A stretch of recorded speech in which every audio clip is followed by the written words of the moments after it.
I've done it. The question is, have you done it? It's very freeing. It feels amazing. Would you like to try it? Let's do it. In this Virtually Rick, I'm talking micromobility, baby. So why don't you hop on and I'll take you for a ride, huh? Well, in the places I'm allowed to anyway. Let's get virtual. Now, in the past, if you were late for your latte with the boss or lover or date with your parole officer, you either had to spring for a taxi or own up to the fact that you were just hideously bad at timekeeping. But now, there are tons of ways to get to your destination on time. And thanks to LA's Department of Transport's big year-long experiment with micromobility, you now have an incredible choice on the streets at your disposal. I'm talking e-scooters, e-bikes, e-dockless bikes, the ones with pedals, e-dockless throttle e-bikes, the ones without pedals, e-dockable electric bikes like the Metro bike, and enough e-companies to choose from that'll make your e-head e-explode. Phew! The freedom of riding on the sidewalk with your lover/business manager hugging your back like a koala. That's cool, right? No, it's not.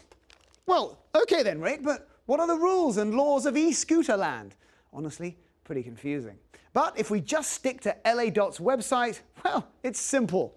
You've got to be 18 plus, have a valid driver's license, you don't have to wear one of these, a helmet, and also you're not allowed additional passengers. Sorry, Mr. Koala, you can't go over 15 miles an hour, and when you're on the street, you basically follow the rules all vehicles do. You know, the ones you pass to get your license.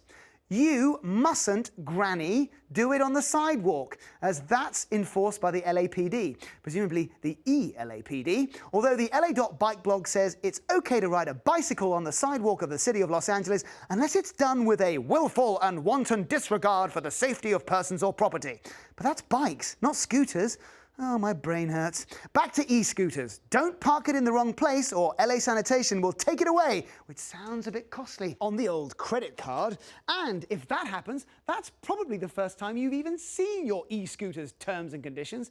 A ton of really boring rules and regulations to read about your personal liability when you use each service, so you can find out what happens if your scooter gets towed.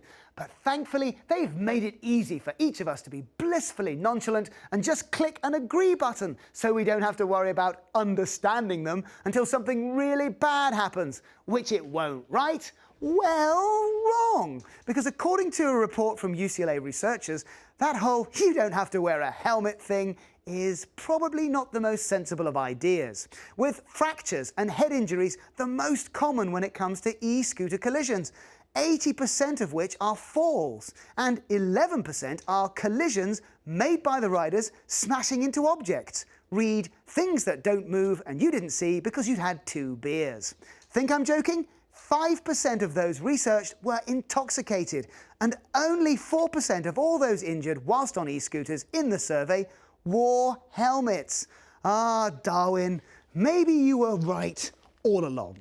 Time was that if you were seen walking around the streets of LA rather than driving, people thought you were crazy.